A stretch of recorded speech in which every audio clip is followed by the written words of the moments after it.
2015 અને 2026 એમાં તમે શું જોઈ રહ્યા છો? ચૂંટણી જેવું કંઈ છે જ નહીં. રાજકોટનો ટ્રાફિક જામ તોબા તોબા. 150 ફૂટની પહોળાઈ વાળો નીકળો તો પણ અત્યારે આપણને સાંકડો પડે છે. ચોમાસામાં પાણી ભરાવાની સમસ્યા, એનું કોઈ નિરાકરણ નહીં. 2 ઇંચ વરસાદમાં લોકોના ઘરમાં પાણી આવી જાય. જેવો વરસાદ પડે એ પછીના થોડાક કલાકોમાં પાણી જમીનમાં ઉતરી જાય અથવા તો એ પાણી જે ઓસરી જાય એવી રસ્તાની વ્યવસ્થા નથી, એવું એન્જિનિયરિંગ નથી, રામવન છે કે બધા એનો આવકાર છે.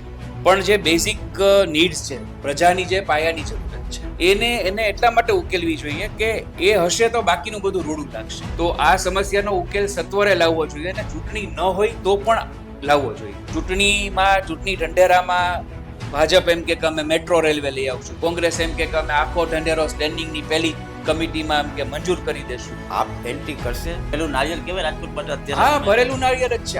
આમ જો આમ ભરેલું નાળિયેર કેવું ને, ભારતીય જનતા પાર્ટીના 5 વર્ષના શાસનમાં 5 ક્ષતિ છે. આપણે પત્રકાર તરીકે મુદ્દા ઉપાડી ન શકીએ કે કોંગ્રેસના 5 વર્ષના શાસનમાં આવું હતું. ઉમેદવારોને બચાવવા માટે પાર્ટીઓએ મહેનત કરવી પડી, ફોર્મ પાછું ખેંચાણું ને ફોર્મ ભરાણું ને ઉમેદવારો બદલાયા ને. નમસ્કાર, સિટી ન્યૂઝ ચૂંટણી ડિબેટમાં આજે આપણી વચ્ચે એવી વ્યક્તિ છે કે જેને વર્ષોથી રાજકોટ મહાનગરપાલિકાનું રિપોર્ટિંગ કરેલું છે. તે ઉપરાંત અત્યારે તેઓ ભૂતછાપ દૈનિકના તંત્રી છે એવા જલંતભાઈ છા. જલંતભાઈ, આપનું સ્વાગત છે. Thank you Ajitbhai. મહાનગરપાલિકાનો ચૂંટણી જંગ બસ આવતા રવિવારે મતદાન છે. તો આ વખતની ચૂંટણી તમે આટલા વર્ષોથી ઇલેક્શનમાં રિપોર્ટિંગ કરો છો, મહાનગરપાલિકાનું રિપોર્ટિંગ કર્યું, આ ચૂંટણીમાં પહેલાની ચૂંટણી અને આ ચૂંટણીમાં કેટલો ફરક દેખાય તમને? અનિરુદ્ધભાઈ, ઘણો બધો ફરક દેખાય છે. એટલા માટે કે પહેલા ચૂંટણી આવતી, કોઈ પણ ચૂંટણી હોય, વિધાનસભા હોય, લોકસભા હોય કે આપણી સ્થાનિક સ્વરાજ્યની ચૂંટણી હોય, તો જે લોકો રાજકીય ક્ષેત્રે ન હોય એ લોકો પણ ચૂંટણીમય બની જતા અને લોકોને રસ હોય એટલે શેરી ગલીમાં પેલું પેમ્પલેટ ને બધું વેચાય અને ઉમેદવારો આવે તો એનું સ્વાગત થાય. એને એમ કે ભાઈ તમે ચા પાણી પીને જાજો. કોઈ પણ પક્ષના ઉમેદવારો એને સ્વાગત કરે, આખો માહોલ બંધાય.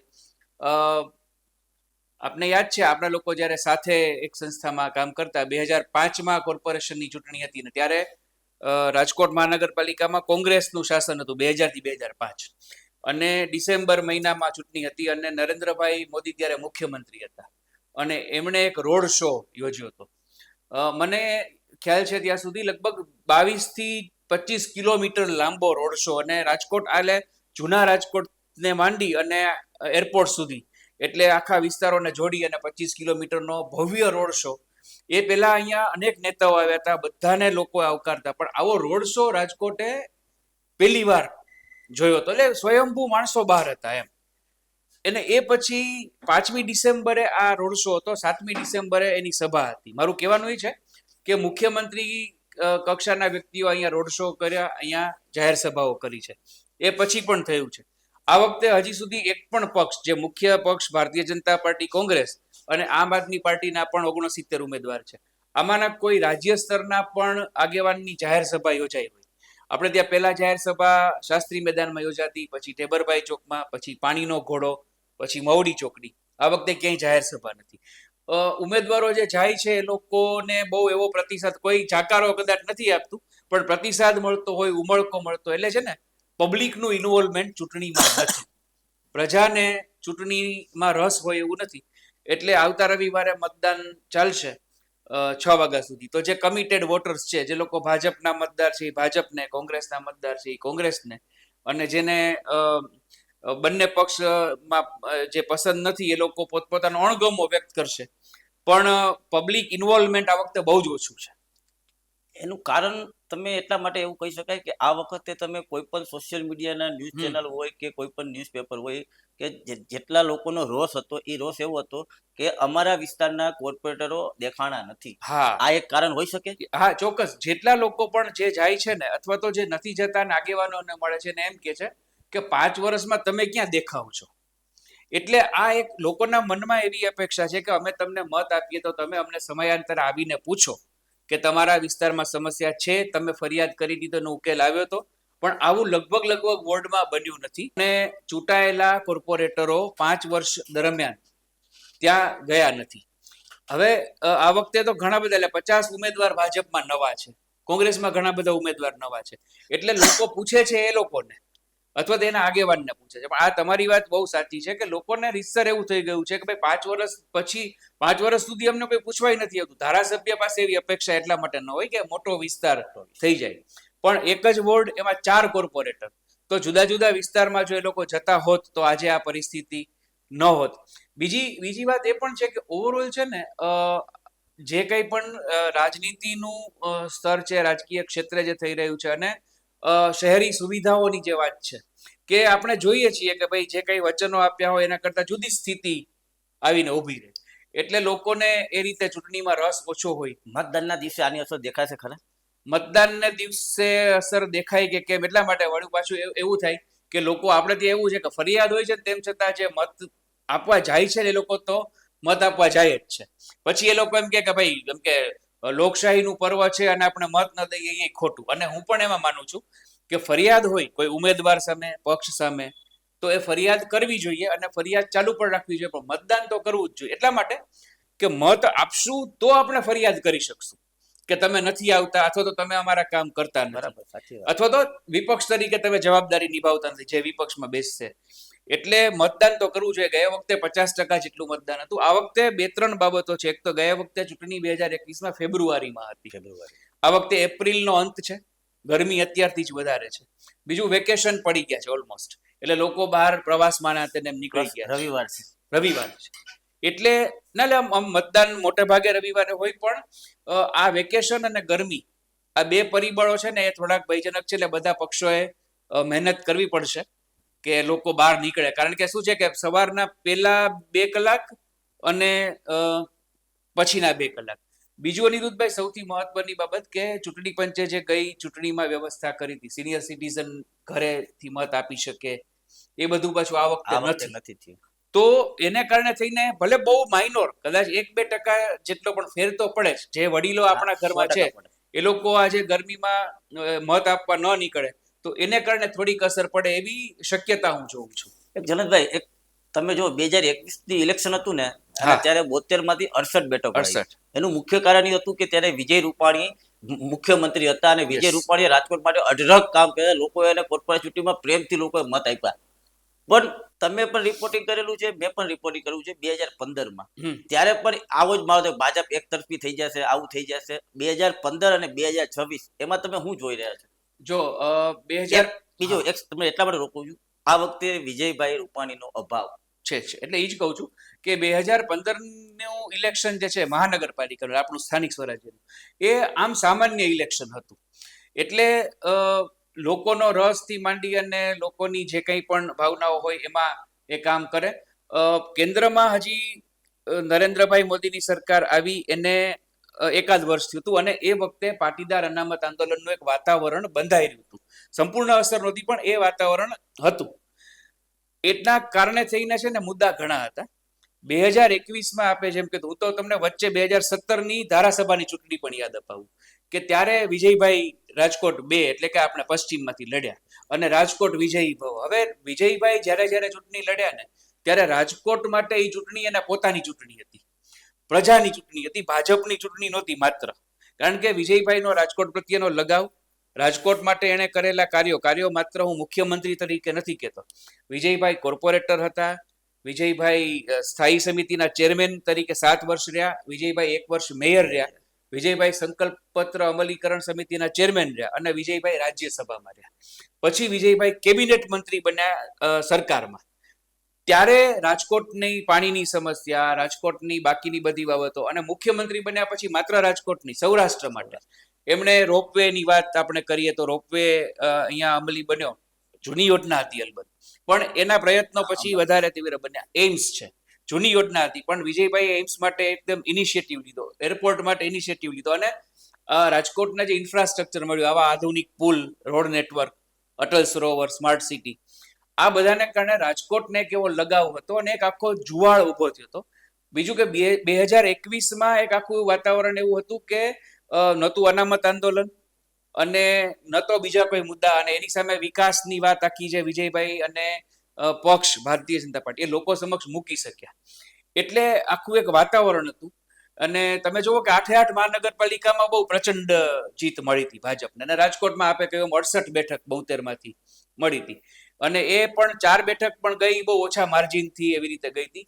એટલે એ ચૂંટણી બહુ જ છે ને આમ રાજકોટ માટે, હું જે મેં શરૂઆતમાં કહ્યું કે રાજકોટનો પોતાનો ઉત્સવ હતો અને આ ચૂંટણી જેવું કંઈ છે જ નહીં. હવે એમાં વિજયભાઈ નથી એ એકમાત્ર કારણ નથી, પણ એ બહુ મહત્વનું કારણ છે કે રાજકોટને એવું લાગે છે કે ભાઈ આપણે મત આપી આવશું, પણ આપ્યા પછી જે આપણો પડઘો જે ત્યાં પડવાનો હતો એ કેટલો પડશે એવો પ્રશ્ન આખો થાય. પણ એટલે હું એવું નથી કહેતો કે એટલા માટે કે આ 5 વર્ષથી જે આ સરકાર છે એને કંઈ રાજકોટ માટે ન કર્યું હોય એવું પણ આપણે નથી કહેતા, પણ એક પોતિકાપણાવ જેને કહેવાય ને એ અત્યારે એનો થોડુંક અભાવ લાગે. ભાઈ એક 5 વર્ષ થઈ ગયા પણ વર્ષોથી સમસ્યાઓ છે ને રાજકોટની. આટલા વર્ષથી ભાજપનું શાસન છે. તમે ચોમાસામાં પાણી ભરાવાની સમસ્યા, એનું કોઈ નિરાકરણ નહીં. 2 ઇંચ વરસાદમાં લોકોના ઘરમાં પાણી આવી જાય છે. બીજું ગંદકી, એટલે કે ટાંકીઓ ઉઘરાવાની જે ગટર નીર છે એ હજી સમસ્યાઓ 50 વિસ્તારોની તો ભયંકર છે. મોટામાં મોટી સમસ્યા રાજકોટ માટે હોય ને તો મને ખબર નહોતી કે આપણે ઓફિસમાં બેઠે રિપોર્ટિંગ કરતા હોય, પણ જ્યારે રૂબરૂ કાર્યક્રમ 18 વોર્ડમાં જવાનું થયું ત્યારે ખબર પડી કે 50% મહિલાઓની સમસ્યા એક હતી કે ગંદુ પાણી, ઓછા ફોર્સથી પાણી અને ઓછી મિનિટ પાણી. આ સમસ્યા બહુ રાજકોટ માટે ગંભીર છે. મને આ વખતે એવું લાગ્યું કે એટલા લોકોને, કારણ કે આપણે જો બધા આરો લેતા હોય, આ લેતા હોય, પણ જે લોકોના ઘરમાં પાણી ઓલું કોર્પોરેશન નું છે ને એ અમે જોયું ત્યારે ખબર પડી ના આ તો ગંદકી વાળું પાણી છે, લોકો કેમ પીતા હશે. એટલે એ એક આ વખતે અમને નવું જોવા મળ્યું. અને બીજી લોકોના મગજમાં જે તમે સારા વિસ્તારમાં જાઓ ને તો એ લોકોને અમે પૂછ્યું ને તો એ લોકો માટેની એક જ સમસ્યા હતી કે રાજકોટનો ટ્રાફિક જામ, તોબા. આ બધી સમસ્યાઓનું નિરાકરણ શું? આ બધાને ચૂંટાઈ જશે, બધું થાય, પણ સમસ્યા તો એમને રહેશે. એટલે જો પાણીની આપણે વાત કરીને તો આપણે એવું કબૂલવું પડે પહેલા તો કે ભારતીય જનતા પાર્ટીની સરકાર, એટલે ખાસ તો આપણે 2016 સૌની યોજના અમલી બની એના કારણે થઈને પાણીનો પ્રશ્ન ઘણો ખરો ઉકેલાઈ ગયો છે. 2012 એની શરૂઆત થઈ. જ્યારે એની જાહેરાત કરી ત્યારે અનેક લોકોને પ્રશ્નો હતા કે આવું કંઈ થાય, 115 ડેમ જોડાય એકબીજા સાથે આવતા, એવું બધું નરેન્દ્રભાઈએ વાત કરી. ત્યારે 2014 ફરી એકવાર વાત આવી ત્યારે લોકો કીધું કે આ તો ચૂંટણી લક્ષી છે, પણ 2016 યોજનાની શરૂઆત થઈ. આજે રાજકોટમાં પાણી મળી રહ્યું છે. એટલે આપણે જે પાણીની પરિસ્થિતિ પત્રકારોની અમારી પેઢીએ જોઈ છે, ખાડા કરતા 3 દિવસે એકવાર પાણી આવતું, એની સરખામણીમાં દરરોજ પાણી, અને અત્યારે દરરોજ 20 મિનિટ પાણી મળે છે. એટલે એ તો પાણી માટે કામ થયું છે, એમાં આપણે ના ન પડાય. હવે જે તમારો પ્રશ્ન છે કે ગંદુ પાણી આવે છે, ઓછા ફોર્સથી પાણી આવે છે, આ બધી સમસ્યાઓ એવું છે કે જેને આપણે ગ્રાઉન્ડ લેવલે કહીએ કે ત્યાં જઈએ તો આપણને ખબર પડે. તો આ સમસ્યાનો ઉકેલ સત્વરે લાવવો જોઈએ અને ચૂંટણી ન હોય તો પણ લાવવો જોઈએ. ટ્રાફિકની સમસ્યા રાજકોટમાં અત્યંત છે. જે રીતે રાજકોટમાં વાહનોની સંખ્યા વધે છે અને એની સામે રોડની પહોળાઈ નથી વધતી. આપણે 150 ફૂટ રિંગ રોડ છે, 150 ફૂટની પહોળાઈ વાળો રિંગ રોડ હતો, પણ અત્યારે આપણને સાંકડો પડે છે. વરસાદ પડે તો 1.5 ઇંચ 2 ઇંચ, એટલે વરસાદ તો ઠીક, માવઠું પણ પડે તો આપણે જોઈએ છીએ કે BRTS બસના ટાયર છે એ પણ અડધાથી વધારે ડૂબી જાય છે. 150 ફૂટ રિંગ રોડ તો આખો વિખૂટો પડી જાય છે. હવે આના ઉકેલ છે ને એ બહુ જ પ્રાયોરિટીમાં લાવવા પડે. એટલે આપણે રાજકોટ મહાનગર, હું કોઈ પણ શાસકની વાત કરું છું, અત્યારે ભાજપ છે શાસનમાં, કોઈ પણ શાસક આવે અથવા કોઈ પણ પદાધિકારી આવે, આપણે બહુ સરસ મજાના બ્રિજ બને છે, સરસ શું કહેવાય બગીચા બને છે, રામવન છે કે બધા, એનો આવકાર છે. પણ જે બેઝિક નીડ્સ છે, પ્રજાની જે પાયાની જરૂરત છે, એને એટલા માટે ઉકેલવી જોઈએ કે એ હશે તો બાકીનું બધું રૂડું લાગશે. હવે આજે પાણી ભરાવાની સમસ્યા છે તો 150 ફૂટ રિંગ રોડ, એટલે કે જે નવો રિંગ રોડ છે એનું નિર્માણ થયું, એટલે આખા વિસ્તાર જેને આપણે ન્યૂ રાજકોટ નામ આપ્યું છે, એમાં કેટલા બધા વોટરવે, જ્યાંથી વોકળા હતા, પાણીના વહેણના માર્ગો હતા, ત્યાં સોસાયટી થઈ ગઈ, ત્યાં કોમર્શિયલ કોમ્પ્લેક્સ થઈ ગયા. હવે જે તે વખતે આ બધું કરવાનું હતું, ન થયું, એને કારણે થઈને પાણી રોકાઈ રહે છે. પાણી જમીનમાં ઉતરે અથવા તો જેવો વરસાદ કઈ રાજકોટમાં જ નથી પડતો અને ભારતમાં જ નથી પડતો, જેવો વરસાદ પડે એ પછીના થોડાક કલાકોમાં પાણી જમીનમાં ઉતરી જાય, અથવા તો એ પાણી જે ઓસરી જાય એવી રસ્તાની વ્યવસ્થા નથી, એવું એન્જિનિયરિંગ નથી. એને કારણે થઈને આ સમસ્યા દર વર્ષે થાય છે. એટલે પાણી પણ ભરાય, રસ્તા પણ તૂટે, એટલે પછી 1-2 મહિના સુધી રસ્તા ખાડા વાળા હોય, નવરાત્રીથી પાછું એનું પેચ વર્ક ના અંતે બધું શરૂ થાય. એટલે તમારી વાત સાથે હું સંમત છું કે ચૂંટણી ઢંઢેરામાં ભાજપ એમ કે અમે મેટ્રો રેલવે લઈ આવશું, કોંગ્રેસ એમ કે અમે આખો ઢંઢેરો સ્ટેન્ડિંગની પહેલી કમિટીમાં એમ કે મંજૂર કરી દેશું. આ બધી બાબત કરતા એ લોકોએ એમ કહેવું જોઈએ કે અમે શક્ય એટલી નવી સુવિધાઓ આપશું, પણ પાયાની સમસ્યાઓના હલ તરફ અમે પહેલા ધ્યાન આપશું. કારણ કે જો એ બધું હશે ને, મચ્છર છે, સ્વાસ્થ્ય છે, તો જ શહેર જો સ્વસ્થ અને સ્વચ્છ હશે તો જ શહેર છે એ બાકીની બધી બાબતો માણી શકશે, એન્જોય કરી શકશે. તમે આ વખતે ભાજપ કોંગ્રેસ ને આપ, તમને જલનભાઈ આપ એન્ટ્રી કરશે, તમને શું લાગે છે?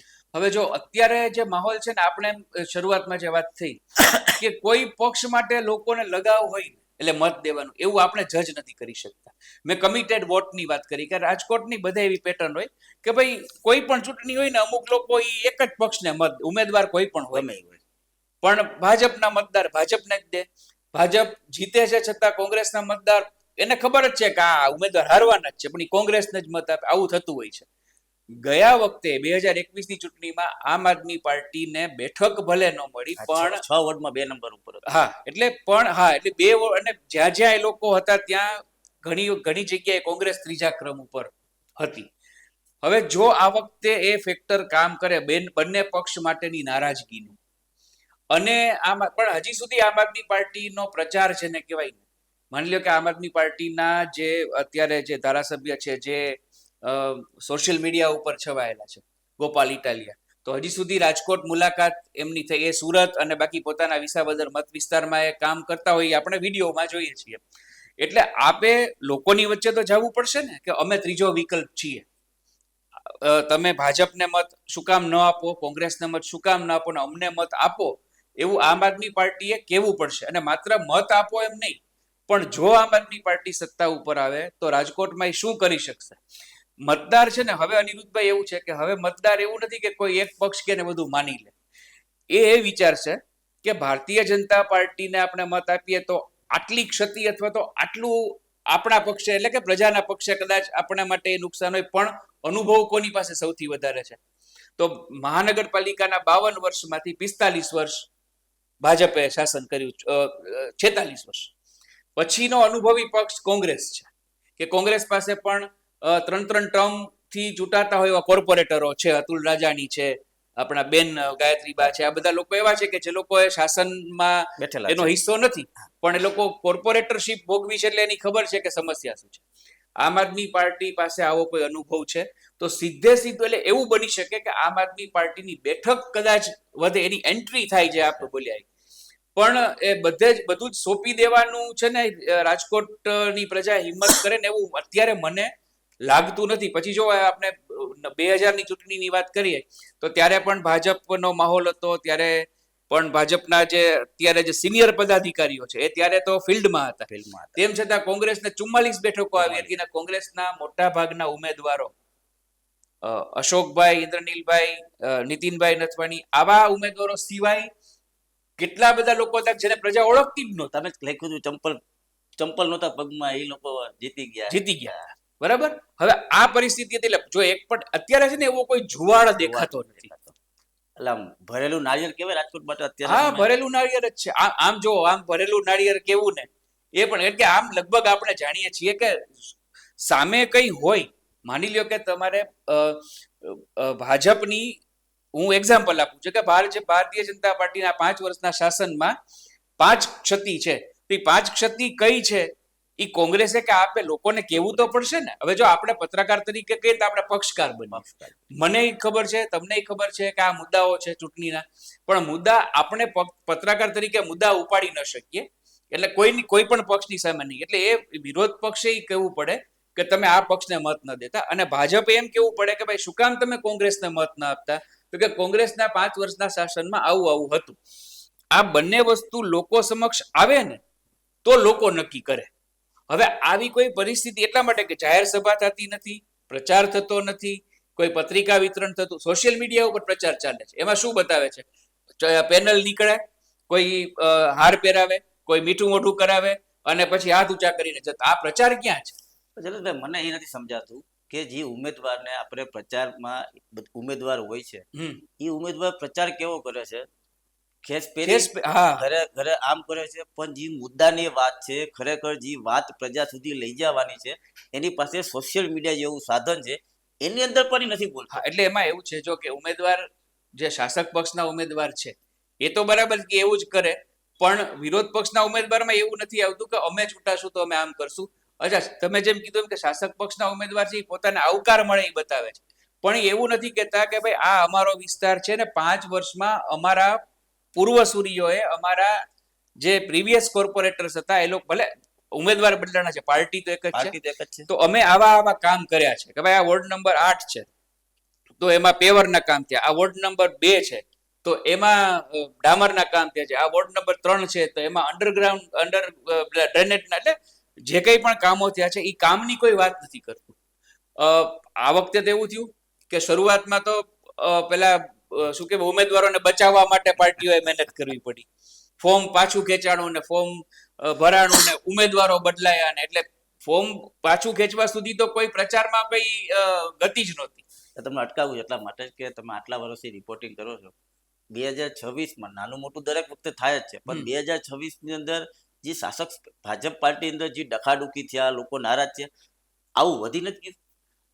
હવે જો ડખાડુખી છે ને એ આમ કોઈ પણ રાજકીય પાર્ટી માટે જૂની વાત છે, પણ આ વખતે જે ભારતીય જનતા પાર્ટીના જે 2-3 નિર્ણયો છે, એ પાર્ટીના નિર્ણય છે એટલે એની મારે ટીકા અથવા વખાણ એટલા માટે ન કરાય કે એ લોકોનો લુકઆઉટ છે, પણ બહારથી જે આપણને લાગે છે કે ભાઈ 3 ટર્મ હોય તો ટિકિટ ના આપવી, 60 વર્ષથી ઉપર હોય તો ટિકિટ ના આપવી, પાર્ટીના પોતાના કારણો હશે, પાર્ટીનું પોતાનું એની પાછળનું વિઝન હશે. હું એવું પણ માનું છું કે રાજકારણ હોય કે કોઈ પણ ક્ષેત્ર હોય, નવી પેઢીને તક મળવી જોઈએ, પણ એક કેડર છે ને એમાં એવું થાય, એવું હોવું જોઈએ કે 60% જૂનું, 40% નવું, પછી પાછું 60%, એટલે જૂના લોકો જતા જાય, નવા લોકો આવતા જાય, તો જૂના લોકોનો અનુભવનો લાભ મળે અને નવા લોકો છે એની ધગશ અને એના ઉત્સાહનો લાભ મળે. હવે આમાં થયું કેવું કે એક સાથે કેટલા બધા જૂના કોર્પોરેટરો છે એ ચૂંટણી નથી લડી રહ્યા, એટલે એ પાર્ટીને વફાદાર હોય, એ લોકો પાર્ટી આદેશ આપે એ પ્રમાણે વિસ્તારમાં જાય, પણ એના ઉત્સાહ ઉપર તો અસર પડે. એ લોકો વિરુદ્ધ કામ ન કરે, એ લોકો કોંગ્રેસ તરફી કામ ન કરે, પણ જે જુસ્સો હોય ને, આજે જે માણસ 56 વર્ષનો છે એને ટિકિટ માગી હોય, એને ટિકિટ ન મળે, એટલે આવતા વર્ષે પણ જો 60 વર્ષનો રૂલ હોય આવતા વખતે, તો એને તો પછી ચૂંટણી લડવાની જ નહીં. એટલે એને અત્યાર સુધી જે કામ કર્યું એની સામે એને ચૂંટણી લડવાનો લાભ તો મળ્યો જ નહીં, આવી એક વાત પ્રસ્થાપિત થઈ ગઈ. આ ઉત્સાહ છે ને એ ઓછો થયો છે, એ બહુ સૌથી વધારે મહત્વની બાબત છે કે એને કારણે થઈને આ બધું થયું હોય. ઉમેદવારો બદલાયા એમાં છાપ આખી એવી પડી કે ભાઈ ભાજપ જેવા પક્ષે પણ આવું કરવું પડે એમ, કારણ કે આ તો બહુ, જો તમે એ લોકોનું માઇક્રો પ્લાનિંગ, એ લોકોનું પેજ ની આખી વ્યવસ્થાથી માંડી, ચૂંટણી ન હોય ને તો એ લોકો રાજકીય વ્યવસ્થામાં હોય, તો આ ચૂંટણી આવવાની હતી, ખબર હતી, ચૂંટણીના ઉમેદવાર જાહેર થયા પહેલા લોકોએ પ્રચાર શરૂ કરી દીધો હતો, અને રાજકોટમાં ઉમેદવારો બદલાવાની કે અમુક બદલાશે એવી વાત આવી, એક વોર્ડમાં બદલાયા ઉમેદવાર. હું એવું કહું છું કે કયા વ્યક્તિને ટિકિટ આપવી સંપૂર્ણપણે પક્ષનો લુકઆઉટ છે, એમાં બાહ્ય પરિબળો ન ચાલે. પાર્ટીએ નક્કી કર્યું હોય કે આને ન જ આપવી તો એ જિંદગીભર ટિકિટ ના આપે, પણ જે અચાનક ફેરબદલ થયા એની અસર ઓવરઓલ છાપ છે ને એ કાર્યકર્તાઓમાં ઘણી પડી છે. એવી રીતે બીજો એક છે કે ખાસ કરીને ઘણી બધી જ્ઞાતિઓમાં વિરોધ છે. તમે જોયું ગઈકાલે તો હા. લોહાણા સમાજનું સંમેલન કર્યું, તો આ જ્ઞાતિના વિરોધથી એક ક્રોસ વોટિંગનો ભય અને શાસક પક્ષને શું તકલીફ પડશે ચૂંટણીમાં? અનિરુદ્ધભાઈ, હું એવું માનું છું કે કોઈ પણ ચૂંટણી આવે ને ત્યારે જ્ઞાતિ, સમાજ, એ બધું, આમ તો હું જ્ઞાતિ આધારિત આખી વ્યવસ્થા જે છે રાજકીય, એનો હું અંગત રીતે જરાય સમર્થક નથી. સારો ઉમેદવાર એ મારો ઉમેદવાર, આવી રીતે ચૂંટણી હોવી જોઈએ, મારો ઉમેદવાર એ સારો એવું ન હોવું જોઈએ. અનેક જ્ઞાતિ એવી છે કે જેમાંથી કોઈ પક્ષે કોઈને ટિકિટ આપી જ નથી, પણ એ લોકો મતદાન તો કરશે. આપણે જો લોકસભાની છેલ્લી ચૂંટણી યાદ કરીએ તો ક્ષત્રિય સમાજનો એક આખો પ્રશ્ન હતો, અને એ અહીંયાથી શરૂ થયો અને સાવ સહજ અને સામાન્ય બાબતમાંથી શરૂ થયો હતો અને એમાંથી દેશવ્યાપી બન્યો હતો, પણ ત્યારે ભાજપે ઉમેદવાર ન બદલ્યા, ઉમેદવાર સક્ષમ હતા, ઉમેદવાર કેટલી બધી લીડથી પરસોત્તમ રૂપાલા ચૂંટાયા, એટલે જ્ઞાતિનો ત્યારે બહુ રોષ હતો. તમને યાદ છે આપણે લોકો સાથે હતા 2012ની ચૂંટણીમાં, ત્યારે ખોડલધામ સંમેલનો થયા સંમેલન જાન્યુઆરીથી માંડીને ડિસેમ્બર સુધી, અને એમાં પણ એક સૂર આખો એવો હતો કે આપણે અત્યારની સરકાર છે એની સાથે નથી. અને ત્યારે એવું થયું કે એક સમાજનો રોષ અથવા તો એ લોકોની નારાજગી જે પણ હતી એને કારણે થઈને અન્ય સમાજ છે એ એક થઈ ગયા, અને ધારાસભામાં ત્યારે ભાજપને 115 બેઠક મળી હતી.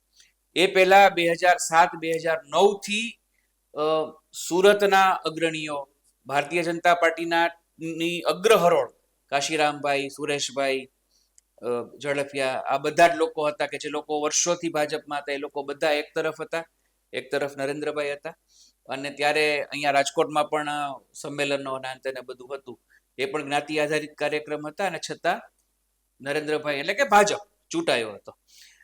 હું એ જ્ઞાતિઓને નિષ્ફળ નથી કહેતો, અને હું જ્ઞાતિઓની નારાજગી અથવા તો પ્રશ્નોને પણ ખોટા નથી કહેતો. એ દરેક વ્યક્તિને લોકશાહીમાં અધિકાર છે ચૂંટણીમાં ટિકિટ માંગવાથી માંડી અને પોતાની વાત રજૂ કરવાનો. એટલે કોઈ જ્ઞાતિ કે સમાજ પ્રત્યે મારો કોઈ દ્વેષ અથવા તો મારી કોઈ ટીકા જ નથી, પણ એ જ્ઞાતિ આધારિત સંમેલનો અને જ્ઞાતિ આધારિત જે કંઈ પણ જુવાળ છે એની બહુ જ મોટી અને બહોળી અસર ચૂંટણી ઉપર અત્યાર સુધી આપણે પડી હોય એવું જોયું નથી. આજે જે પ્રશ્ન છે, રઘુવંશી સમાજ નારાજ છે, જૈન સમાજમાંથી નારાજગીની વાત આવી છે, પણ એવું છે ને અનિરુદ્ધભાઈ કે રઘુવંશી સમાજ નારાજ છે એની રીતે સાચી વાત એની હોઈ શકે, પણ સંપૂર્ણપણે રઘુવંશી સમાજ અગેન્સ્ટ ભાજપ જોઈએ એવું નથી. ભાજપમાં પણ રઘુવંશી અગ્રણીઓ તો છે, ઉમેદવાર નહીં, ઉમેદવાર નથી. જૈન સમાજ છે, તો જૈન સમાજમાં ટિકિટ નથી મળી એટલે નારાજગી હોય, પણ જૈન સમાજમાં કોંગ્રેસમાં પણ આગેવાનો છે, ભાજપમાં પણ આગેવાનો છે. તો આ પાર્ટીના આગેવાનો છે, એ આગેવાનો કોઈ પોતાના સમાજને ટિકિટ ન મળી માટે એક ચૂંટણીમાં પાર્ટીની વિરુદ્ધ થઈ જાય એવું ન બને. પાર્ટી પાસે પણ પોતાના એના વિકલ્પો હોય, અને આ ચૂંટણી છે એ તો સેમીફાઇનલ છે 2027ની વિધાનસભાની ચૂંટણી, એટલે આ રીતે ધ્યાન રાખે. એટલે હા, થોડી ઘણી અસર ચોક્કસ પડે, એના કારણે થઈને નારાજગી થાય, એને કારણે થઈને 1% વોટિંગમાં અથવા તેમ ફેર પડે, પણ એને કારણે થઈને સત્તા પરિવર્તન સુધીની અથવા તો એ ઉમેદવાર હારી જ જાય એવું ન હોય. એટલા માટે કે માની લો કે આપણે એમ ગણીએ કે કોઈ એક સમાજની વસ્તી 2 લાખ છે, તો એ 2 લાખ વિરુદ્ધમાં ન હોય. હા, એટલે મતદાર 2 લાખ છે, તો 2 લાખ તો વિરુદ્ધમાં જવાના નથી, એટલે ભાગ પડી જાય એટલે 50% થશે. બાકીના 50% છે એમાંથી 20% અને 80% એવું બની શકે. એટલે આ રીતે હું આને અત્યારે જોઈ રહ્યો છું. પછી હવે અંડર કરંટ શું છે અને કોણ કોને, આમાં કેવું છે કે ઘણીવાર એવું બને ને કે કોણ કોને મદદ કરતું હોય, એ જ બહુ મહત્વ, કોણ ઈચ્છતું હોય કે આવું થાય, એ તો રાજકારણમાં આપણે બહારથી તો કેવું બહુ મુશ્કેલ છે. આપણે જાણતા હોઈએ ને તો એ કોમેન્ટ ન થાય. ચંદ્રભાઈ 2021ની ચૂંટણી હતી ને, હમ અને જે અત્યારે 2026ની ચૂંટણી છે, 2021ની ચૂંટણીમાં રાજકોટના ઇતિહાસમાં પહેલી વાર ભાજપના કોર્પોરેટરને 4,000, 5,000, 8,000 સુધીની લીડ મળી હતી. તમને આ વખતે એવું દેખાય છે આટલી લીડ મળે છે? હવે જો લીડ માટેનું પ્રિડિક્શન છે ને એ આમ અઘરું પણ છે, અને લગભગ ક્યારેય હું આંકડાઓમાં ઘણીવાર એમ કે પૂછે કે કેટલી સીટ કાઢે, તો હું એટલા માટે પડતો નથી હોતો કે આ બધું છે ને અંદર ઘણા બધા ફેરફાર થવાની શક્યતા હોય છે. લીડનું અત્યારથી કેવું એટલા માટે મુશ્કેલ છે, જ્યારે મતદાન થઈ જાય ને ત્યારે આપણે એવું કહી શકીએ કે કયા વોર્ડમાં કયા વિસ્તારમાં કેટલું મતદાન થયું. આપણે એટલી ખબર છે કે આ વોર્ડમાં આ પોકેટ છે એ આ જ પક્ષ માટેનું છે, આ પોકેટ છે આ જ પક્ષ માટેનું છે, તો એ મતદાન ઉપરથી આપણે એવું કહી શકીએ કે લીડ. એટલે મતદાન કેટલું થશે એ આપણે પ્રશ્ન છે. 50%, 52% ગયા વખતે હતું, ત્યાં પહોંચશે, એનાથી વધશે કે એનાથી ઘટશે, તો એના ઉપરથી આપણે એવું કહી શકીએ. પણ મતદારોનો ઉત્સાહ જોતા મને એવું નથી લાગતું કે કોઈ પણ પ્રતિનિધિ 2015માં જે આપણે વાત કરીએ છીએ, આ વોર્ડ નંબર 2માં જ એવું હતું કે 65 વોટની લીડ હતી અને ઉમેદવાર 66 વોટ હતી. તો આવી પાતળી સરસાઈથી પણ અહીંયા ત્યાં ઉમેદવારો કોર્પોરેશનમાં ચૂંટાયા છે. એટલે આવડી જંગી બહુમતી 2021 મેં તમને કીધું ને કે રાજકોટનો પોતાનો ઉત્સવ હતો એ ચૂંટણી. હવે આ જે બધા પ્રચારમાં માહોલ નથી બનતો, આજે રવિવાર છે, આવતા રવિવારે મતદાન છે, તો આવું કોર્પોરેશનની ઇલેક્શનની અંદર આવું પહેલી વાર છે કે હજી માહોલ નથી બનતો. પહેલી વાર છે. તો એનું કારણ કેટલા ટૂંકમાં મતદારોને રસ નથી કે મતદારો થાકી ગયા છે કે તો મતદાન ઓછું થાય તમને એવું લાગે? એટલે મેં તમને કીધું ને કે મતદાન ઓછું થવાના જે કારણો છે, ગરમી, વેકેશન, એમાં આ એકય કારણ છે. આજે શરૂઆતમાં તમે પૂછ્યું કે લોકો એમ કહે છે કે તમે 5 વર્ષમાં દેખાતા નથી. બીજું, આ લોકો એમ કહે છે કે અમને ચૂંટણી પંચે સમય ઓછો આપ્યો. સમય અઠવાડિયું તો થઈ ગયું ફોર્મ ભર્યા ને, હજી અઠવાડિયું બાકી છે, તો 15 દિવસ તો છે. એટલે 15 દિવસમાં પણ જે માહોલ થવો જોઈએ ને, રસ્તા ઉપર ચૂંટણી જેવું આપણને ક્યાંય દેખાતું નથી. આપણે જ્યારે રિપોર્ટિંગ કરતા અથવા તો આપણે નાના હતા વિદ્યાર્થી અવસ્થામાં, ત્યારે પણ ચૂંટણી માટે લોકો નીકળતા, ઢોલ વાગતા હોય આગળ, ને પેલા પેમ્પલેટનું વિતરણ થતું હોય, ખેસ પહેરીને આવતા હોય ને, કેમ છો માસી ને આમ ને તેમ ને, માજી મને તમે આશીર્વાદ આપજો. આવો કોઈ માહોલ, એટલે જેને વિસ્તારમાં લોકો નીકળતા ને એવું મેં તો ક્યાંય જોયું. ઈ કદાચ નીકળે તો સવારના ક્યાંક નીકળતા હોય ને એ એવા વિસ્તારમાં કે એને ખાતરી છે કે અહીંયાથી બારણું ખુલશે ને આપણને આવકાર આપશે. મને હમણાં મારા રિપોર્ટર મિત્ર એવું કહેતા હતા કે એક વિસ્તારમાં આ 4 જણા ગયા, પેનલ ગઈ એક પક્ષની, તો ઉપર હતા એ લોકો નીચે ન ઉતર્યા એપાર્ટમેન્ટમાં. તો અહીંયા છે ને સ્વાગત માટે ખુરશીઓ પથરાઈ ગઈ હોય, આખું એપાર્ટમેન્ટ હોય કે જે હાઉસિંગ સોસાયટી હોય એને આયોજન કર્યું હોય, જૂથ સભાઓ થતી રાત્રે. એ નથી થતી. એ મને મારી જાણમાં નથી. જૂથ સભા થતી હોય તો વાત જુદી છે, પણ અગાશીમાં, એપાર્ટમેન્ટના કમ્પાઉન્ડમાં આ બધું થતું. પેલા તમે જો ને 15 દિવસ બરાબર ટાઈમ નથી, પણ 10 દિવસ તરત નામ ડિક્લેર થાય ને એ દિવસથી રસોડા ચાલુ થઈ જાય. હા, આ વખતે એની કમી, ભજીયા ને ગાંઠિયા ને એની કમી છે, તાવો ને એ બધું એની કમી છે. એ કઈ નથી એમ. એટલે ટૂંકમાં આ તમને નથી લાગતું અલગ બધું થઈ રહ્યું? એટલે તદ્દન અલગ થઈ રહ્યું છે, તદ્દન અલગ થઈ રહ્યું છે. એટલે આપણે આવું પહેલી વાર જોયું. મતદારોને રસ નથી ને, એ કારણ કે જો મતદારોને રસ હોય, કોઈક આવતું હોય તો આમાં 2-3 વસ્તુ, અનિરુદ્ધભાઈ, આ છે ને આ ધારણાઓ છો, આને તમે ક્યાંય એ રીતે ન લેતા કે આવું જ છે. આમાં એવું થાય કે એવું બની શકે કે ભારતીય જનતા પાર્ટીને કોન્ફિડન્સ હોય કે ભાઈ આપણે જીતી જ જશું, એટલા માટે કે પરફોર્મન્સ છે. આટલા વર્ષો, 30 વર્ષ સરકારમાં, રાજ્યમાં, 12 વર્ષ કેન્દ્રમાં, જુદી જુદી યોજનાઓ, સૌની યોજના છે, કેન્દ્રની આયુષ્માન યોજના છે, રાજકોટની એઇમ્સ છે, 370 કલમ છે, રામ મંદિર છે, આ બધી વસ્તુ એવી છે. અને બીજું છે ને, અત્યારે હવે કેવું થયું છે છેલ્લા લગભગ 10 વર્ષથી, કે રાજકીય મુદ્દા અથવા રાજકીય વાતાવરણ ચૂંટણી આવે ને ત્યારે જ ઊભું નથી થતું. સામાન્ય પ્રજા છે ને એ છે ને 365 માંથી 300 દિવસ રાજકીય મોડ, તમે જો, તમે ચા પીવા આપણે અહીંયા જઈએ તો લોકો આ ચર્ચા કરતા હોય, 370 કલમમાં આમ થયું, રામ મંદિરમાં આમ થયું, બંગાળમાં આવું થઈ ગયું, બાંગ્લાદેશ સાથે આમ કરી નાખવું છે. આમ લોકો છે ને એ જ મૂડમાં હોય. એટલે પેલા એવું તો ચૂંટણી આવતી ત્યારે મુદ્દાઓ યાદ અપાવવા પડતા. હવે પ્રજાને યાદ છે કે ભાઈ ગયા વર્ષે તો ઓપરેશન સિંદૂર થયું, એની પહેલાના વર્ષે તો કે આમ થયું. કોંગ્રેસના મતદારોને એ યાદ છે કે ભાજપની નિષ્ફળતા શું છે, શું માગ્યું તું, શું નથી આપ્યું. એટલે છે ને ઓવર કોન્ફિડન્સ અથવા તો કોન્ફિડન્સ જે ગણો એ પણ છે કે સામે આમ છે ને કોઈ જે સબળ વિરોધ પક્ષ અથવા તો જે હોવું જોઈએ ને એ અત્યાર સુધી હજી નથી. એટલે એ આત્મવિશ્વાસ હોય. સામેના પક્ષોને એવું હોય કે ભાઈ આપણે બેઠક વધારવા મહેનત કરવાની છે, સત્તા મળશે કે કેમ નક્કી નથી, એટલા માટે એ લોકો મહેનત ન કરતા હોય. ઇલેક્શન ફંડ જેને કહેવાય છે એના કદાચ પ્રશ્નો હોય છે કે આ બધી ધારણાઓ છે. એટલે છે ને ભાજપને એવું કદાચ લાગતું હોય કે આપણે વન વે નીકળી જશું એવું. જો તોય એ લોકો મહેનત, તો ભાજપમાં તો શું છે, પેટા ચૂંટણી હોય ને એક વોર્ડની, તોય એ પ્રદેશ કક્ષાએથી એનું મોનિટરિંગ થતું હોય, આપણે જોયું છે અત્યાર સુધી. એમ અત્યારે થાય જ છે. એકાદી બેઠકમાં કેમ થયું એ બહુ તો સામાન્ય વસ્તુ, એ લોકોની દ્રષ્ટિએ સામાન્ય છે. આપણે મીડિયા છે એને હાઇલાઇટ કરીએ, એ લોકો માટે બહુ રૂટીન બાબત છે. આપણે છેલ્લો પ્રશ્ન, ભાઈ, મતદારો વધુમાં વધુ મતદાન કરે અને સારા લોકોને આવે, એના માટે રાજકોટની જનતાને તમે શું અપીલ કરવા માંગો? હું એ જ મેં શરૂઆતમાં પણ કહ્યું કે કોઈ પણ પક્ષ, કોઈ પણ ઉમેદવાર, એ મતદાર, આ લોકશાહીની છે ને, લોકશાહીનું મૂળ જ છે, for the people, of the people, by the people, જે આપણે વ્યાખ્યા છે ડેમોક્રેસીની. અને આ પક્ષ આધારિત રાજનીતિ આપણા આખા દેશમાં છે, પ્રાદેશિક પણ છે, કેન્દ્રમાં છે, અહીંયા છે બધું. એટલે એને આપણે હવે ડિનાય ન કરી શકીએ. પણ મૂળ જે આપણા જે બંધારણની, સંવિધાનની જે સંકલ્પના છે, કલ્પના છે, એમાં ક્યાંય પક્ષ આધારિત રાજનીતિની વાત છે જ નહીં. સારા વ્યક્તિ, આપણા પ્રતિનિધિ ચૂંટાઈ અને ગૃહમાં જાય, એ ગ્રામ પંચાયત હોય, નગરપાલિકા, તાલુકા પંચાયત, જિલ્લા પંચાયત, મહાનગરપાલિકા, ધારાસભા કે સંસદ, એમાં આપણા આપણો અવાજ ત્યાં બની અને રજૂઆત કરે એવો વ્યક્તિ ચૂંટાઈને છે, એ વ્યવસ્થાના મૂળમાં આ બાબત છે. એટલે હું એ જ કહું છું કે કોઈ પણ પક્ષના કોઈ પણ ઉમેદવારને આપણે મત આપવો એ જરૂરી છે.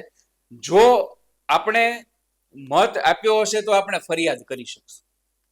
આપણે ટીવીના શોરૂમમાં જઈએ અને ટીવી ક્યાંકથી ખરીદીએ અને પછી બગડી જાય તો બાજુના શોરૂમમાં ફરિયાદ કરવા નથી જતા, ત્યાં જ જવું પડે. જ્યાંથી લીધું હોય ત્યાંના સર્વિસ સ્ટેશનમાં જઈએ. બરાબર. હવે આપણે મગાવીએ ટીવી ઓનલાઈન અને પછી શોરૂમમાં જઈએ તો શોરૂમ વાળા કહે કે ભાઈ તમે ઓનલાઈન મગાવ્યું હતું, તમે સર્વિસ સ્ટેશનમાં જાઓ.